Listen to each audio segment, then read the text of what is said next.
Hi friends, അസ്സലാമു അലൈക്കും. Welcome to my channel. അപ്പോൾ എല്ലാവർക്കും സുഖമല്ലേ? ഞാൻ സുഖമായിട്ടിരിക്കുന്നുണ്ട്. അപ്പോൾ ഇന്നത്തെ വീഡിയോ കാണുമ്പോൾ തന്നെ അറിയാലോ, ക്ലീനിങ് വീഡിയോ ആണ് കേട്ടോ. അപ്പോൾ റൂം ഡീപ്പായിട്ടൊന്ന് ക്ലീൻ ചെയ്യാമെന്ന് കരുതി. ഇപ്പോൾ റൂമിൽ 2 കട്ടിൽ ഇട്ടത് കൊണ്ട് തന്നെ ഡെയിലി നമുക്ക് കട്ടിലിൻ്റെ അടിഭാഗമെല്ലാം ക്ലീൻ ചെയ്യാൻ വളരെ ബുദ്ധിമുട്ടാണ്. അതുകൊണ്ട് തന്നെ ഞാൻ ഒന്ന് ഡീപ്പായിട്ട് ക്ലീൻ ചെയ്യാമെന്ന് കരുതി. അപ്പോൾ എല്ലാ സാധനങ്ങളും ഒന്ന് പുറത്ത് മാറ്റി വെക്കുന്നുണ്ട്. കാരണം കുട്ടികളില്ലാത്തതുകൊണ്ട് തന്നെ ഒരുപാട് സാധനങ്ങൾ റൂമിൻ്റെ ഉള്ളിലുണ്ട്. പിന്നെ റൂം ചെറിയ രീതിക്കും ഒരു മാറ്റമെല്ലാം ആക്കിയിട്ടുണ്ട് കേട്ടോ. അപ്പോൾ അവസാനത്തിൽ ഞാൻ ക്ലീനിങ്ങിൻ്റെ അവസാന ഭാഗത്തിൽ ഇതിൻ്റെ ഫൈനൽ ലുക്ക് ഞാൻ കൊടുത്തിട്ടുണ്ട്. അപ്പോൾ അതും കൂടി നിങ്ങൾ കണ്ട് നോക്കുക. അപ്പോൾ വീഡിയോ ഫുള്ളായിട്ട് കാണാൻ നോക്കണേ. അപ്പോൾ ആദ്യമായിട്ടാണ് എൻ്റെ ചാനൽ കാണുന്നുണ്ടെങ്കിൽ സബ്സ്ക്രൈബ് ചെയ്യാനും ലൈക്ക് ചെയ്യാനും കമൻറ്റ് ചെയ്യാനും മറക്കില്ല കേട്ടോ. പുതിയ വ്യൂവേഴ്സ് ആരെങ്കിലും കാണുന്നുണ്ടെങ്കിൽ സബ്സ്ക്രൈബ് ചെയ്യാനും കൂടി മറക്കില്ലേ. അങ്ങനെ മോൻ്റെ തൊട്ടിലെല്ലാം ഉണ്ടായിനി റൂമിൻ്റെ ഉള്ളിൽ. അപ്പോൾ അതെല്ലാം ഞാനൊന്ന് മാറ്റി വെക്കുന്നുണ്ട്. അപ്പം മെയിനായിട്ട് പൊടിയാണ് കേട്ടോ. കട്ടിലിൻ്റെ സൈഡിലെല്ലാം നല്ലോണം പൊടി പിടിച്ചിട്ടുണ്ട്. അപ്പം ഡെയിലി നമുക്ക് കട്ടിലിൻ്റെ അടിഭാഗം അല്ലാണ്ട് കട്ടിലിൻ്റെ സൈഡോ അത് തുടക്കാൻ വേണ്ടിയിട്ട് പറ്റാറില്ല. അത് നമുക്ക് പ്രാക്ടിക്കലും അല്ല കുട്ടികളോട്. അപ്പം മോന് ഉറങ്ങണിച്ച ശേഷം കേട്ടോ ഞാൻ ക്ലീനിങ്ങിലേക്ക് തുടങ്ങിയത്. കാരണം മോൻ്റെ ഉറക്ക് തടസ്സപ്പെട്ട പിന്നെ അന്നത്തെ ക്ലീനിങ് നടക്കില്ല. അപ്പം മോന് നല്ല പാങ്ങിൽ ഉറങ്ങി, അവനക്ക് ഫുഡെല്ലാം കൊടുത്ത് ഉറക്കിയ ശേഷം പിന്നെ എഴുന്നേറ്റ ശേഷം പിന്നെ തുടങ്ങിയത്. കാരണം മോന് കിടക്കുന്ന റൂം ഇതാണല്ലേ, അതുകൊണ്ട് തന്നെ അപ്പം കിടക്കുന്ന സമയത്ത് ക്ലീൻ ആക്കാൻ പറ്റണില്ല. അപ്പം അങ്ങനെ ഞാൻ എല്ലാ സാധനങ്ങളും ഒന്ന് പുറത്ത് മാറ്റി വെച്ചിട്ടുണ്ട്. ഇപ്പം കിടക്കയും കുറച്ച് ബുദ്ധിമുട്ടാണ്, നമ്മൾ ബെഡെല്ലാം എടുത്തിട്ട് ഒന്ന് പുറത്ത് വെക്കില്ല. അപ്പോൾ അതെല്ലാം കൂടി ഞാൻ പുറത്ത് വെച്ചിട്ട് ആദ്യം ഞാൻ ഒന്ന് വണ്ണാമ്പലെല്ലാം എടുക്കുന്നുണ്ട് കേട്ടോ. എല്ലാം ആദ്യം ഞാൻ വണ്ണാമ്പല പൊടി തട്ടിയ ശേഷമാണ് പിന്നൊക്കെ ജനലും അതുപോലെ കപ്പാട്ടിൻ്റെ മുകൾ ഭാഗമെല്ലാം നല്ല രീതിക്ക് വണ്ണാമ്പലി പൊടിയും ഉണ്ട് കേട്ടോ. അപ്പോൾ പിന്നെ ഫാന് ഒരാഴ്ച കഴിയുമ്പോൾ തന്നെ ക്ലീൻ ആക്കിയാലും പിന്നെയും പൊടി പിടിക്കുന്നുണ്ട്. അപ്പോൾ ഫാനിൻ്റെ കളറെല്ലാം ഒന്ന് മാറിയിട്ടുണ്ട്. അപ്പോൾ അതെല്ലാം ഒന്ന് ക്ലീൻ ചെയ്യണം. അപ്പോൾ എല്ലാം ഞാനൊന്ന് പൊടി തട്ടി എടുക്കുന്നുണ്ട്. അപ്പോൾ നോമ്പ് പ്രമാണിച്ചിട്ടുള്ള ക്ലീനിങ് ആണ് കേട്ടോ കൂടുതലും. അപ്പം ഞാനത് എന്തായാലും ക്ലീൻ ചെയ്യാമെന്ന് കരുതി കുറേ നാളായി. അപ്പം നോമ്പും കൂടി വരാറായി. അപ്പോൾ രണ്ടും ഇതിലേക്ക് പോയല്ലോ. അപ്പോൾ അതുകൊണ്ട് തന്നെ ആദ്യം മുഴുവനായിട്ടൊന്ന് ക്ലീൻ ചെയ്യാമെന്ന് കരുതി. കാരണം ഈ ഒരു സീലിങ്ങിൻ്റെ ഇടയിലെല്ലാം നല്ലോണം പൊടി പിടിച്ചിട്ടുണ്ട്. അപ്പം നമുക്ക് പെട്ടെന്ന് കാണൂല, ലൈറ്റെല്ലാം ഓഫാക്കിയ ശേഷം നോക്കുമ്പോൾ കാണാൻ പറ്റുന്നുണ്ട്. ശേഷം നമ്മൾ ആ ഒരു സീലിങ്ങിൻ്റെ ഇടയിലെല്ലാം നല്ലോണം വണ്ണാമലുണ്ടായിനി. അപ്പോൾ അതെല്ലാം ഞാനൊന്ന് പൊടി തട്ടെടുത്ത്. പിന്നെ ഞാൻ പറഞ്ഞില്ലേ, കവ്വാട്ടിൻ്റെ മീത്തെ അലമാരിൻ്റെ മീത്തെല്ലാം നല്ലോണം എന്താ പറയുക പൊടി ഉണ്ടായിനി. അപ്പോൾ അതെല്ലാം ഞാനൊന്ന് ആദ്യം ബ്രഷ് കൊണ്ട് ഞാൻ പൊടി തട്ടുന്നുണ്ട്. പിന്നെയാണ് ഞാൻ തുണി വെച്ച് തുടക്കുന്നത്. അല്ലെങ്കിൽ നമ്മൾ ആ തുണിയിൽ ഫുള്ള് പൊടിയായിട്ട് പിന്നെ ആ ഒരു പൊടി പൂർണ്ണമായിട്ട് നമ്മൾ നീക്കം ചെയ്യാൻ കുറച്ച് ബുദ്ധിമുട്ടാണ്. അപ്പോൾ അതുകൊണ്ട് തന്നെ ഒരു ബ്രഷ് വെച്ചിട്ട് ആദ്യം ഇങ്ങനെ തട്ടി കൊടുക്കുന്നുണ്ട്. വീടെപ്പോഴും ക്ലീനായിട്ട് ഇരിക്കുക എന്ന് പറഞ്ഞാൽ ഒരു വീട്ടമ്മയെ സംബന്ധിച്ചിടത്തോളം വളരെ ഒരു വലിയ കാര്യമാണ്. വീടും അതുപോലെ വീട്ടുമുറ്റവും എപ്പോഴും വൃത്തിയായിട്ടിരുന്നാൽ അതൊരു മനസ്സിൽ സന്തോഷവും പോസിറ്റിവിറ്റിയും ഉണ്ടാക്കുന്ന ഒരു കാര്യമല്ലേ. വൃത്തിയാക്കൽ എന്ന് പറഞ്ഞാൽ എല്ലാവരും പറയുന്ന പോലെ സിമ്പിൾ കാര്യമല്ല. നമ്മളെ ഉമ്മമാരും അതുപോലെ തന്നെ ഇപ്പം നമ്മളും ഫോളോ ചെയ്യുന്നതല്ലേ. പണ്ടെല്ലാം ഉമ്മ വൃത്തിയാക്കുമ്പോൾ ഞാൻ വയ്ക്കും, ഉമ്മ എന്തിനിങ്ങനെ വൃത്തിയാക്കുക, നിങ്ങൾക്ക് അടങ്ങിയിട്ട് ഇരുന്നൂടെയെന്ന് ഞമ്മ ചോദിക്കും. പക്ഷേ അതാ ഇപ്പം ഞാനൊരു വീട്ടമ്മയായി, ഒരു ഉമ്മയായി, ഒരു ഭാര്യയായി. അപ്പം നമുക്കത് എത്രത്തോളം വീട് വൃത്തിയായിട്ടിരിക്കാൻ ഉള്ള ഒരു മൂല്യം എത്രയെന്ന് ഇപ്പോൾ വന്നിട്ടാണ് മനസ്സിലായത്.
അങ്ങനെ മൊത്തം പൊടി തട്ടിയിട്ടുണ്ട് കേട്ടോ. വണ്ണാമ്പലി എല്ലാം എടുത്തിട്ടുണ്ട്. ഇനിയിപ്പം നിലം കൂടി അടിച്ച് തുടക്കാനുണ്ട്.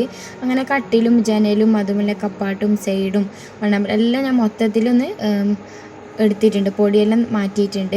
ഇനി അടിച്ച് വാരിയിട്ടാ. അതിന് ശേഷം ഞാൻ അടിച്ച് വാരി ഇനി മൊത്തത്തിൽ നല്ല രീതിക്ക് 2-3 പ്രാവശ്യം ഞാൻ തുടച്ചെടുക്കുന്നുണ്ട് കേട്ടോ. കാരണം കട്ടിലിൻ്റെ അടിയൊന്നും നമുക്ക് അങ്ങോളൊന്നും രണ്ടും കൂട്ടി അടുപ്പിച്ചിട്ട് വെച്ചിട്ടുണ്ടായതാണ് അടുത്തടുത്തായിട്ട് 2 കട്ടിലും. അതുകൊണ്ട് തന്നെ അടിഭാഗമൊന്നും ഡീപ്പായിട്ട് എപ്പോഴും തുടക്കാൻ പറ്റാറില്ല. അതുകൊണ്ട് തന്നെ ഞാൻ 2-3 പ്രാവശ്യം ഒന്ന് തുടച്ചെടുക്കുന്നുണ്ട് കേട്ടോ. പിന്നെ ചെറിയൊരു ചേഞ്ചും റൂമിൽ മാറ്റിയിട്ടുണ്ട് കേട്ടോ. അപ്പം ഫൈനൽ ലുക്ക് നിങ്ങൾക്ക് കാണണ്ടേ. അപ്പോൾ ഇങ്ങനെയാണ് കേട്ടോ ഇപ്പം ഞാൻ കട്ടിലെല്ലാം അറേഞ്ച് ചെയ്തിട്ടുള്ളത്. പിന്നെ അലമാര ഞാൻ ഇങ്ങനെ വെച്ചിട്ടില്ല. കാരണം ഇതിപ്പോൾ ഒറ്റയ്ക്ക് എന്നെക്കൊണ്ട് വലിക്കാൻ പറ്റൂല, ഉമ്മാനും കുട്ടിയാലും പറ്റൂല, അത്രയ്ക്കും വെയിറ്റ്. പിന്നെ എല്ലാം മൊത്തം ഒന്ന് എല്ലാം എടുക്കേണ്ടി വരും. ഞാൻ ഇതിൻ്റെ ഇടയിൽ ക്ലീനാക്കി വെച്ചതാണ് കപ്പാട്ടിൻ്റെ ഉള്ളെല്ലാം. അതുകൊണ്ട് തന്നെ ഞാൻ കപ്പാട്ടൊന്നും മാറ്റിയിട്ടാണ്.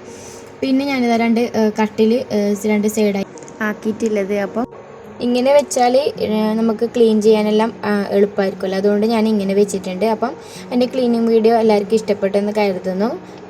ഇഷ്ടപ്പെട്ടാൽ ഞാൻ ഇപ്പം പറയുന്ന പോലെ സബ്സ്ക്രൈബ് ചെയ്യാനും ലൈക്ക് ചെയ്യാനും മറക്കല്ല കേട്ടോ. അപ്പോൾ താങ്ക്സ് ഫോർ വാച്ചിങ്.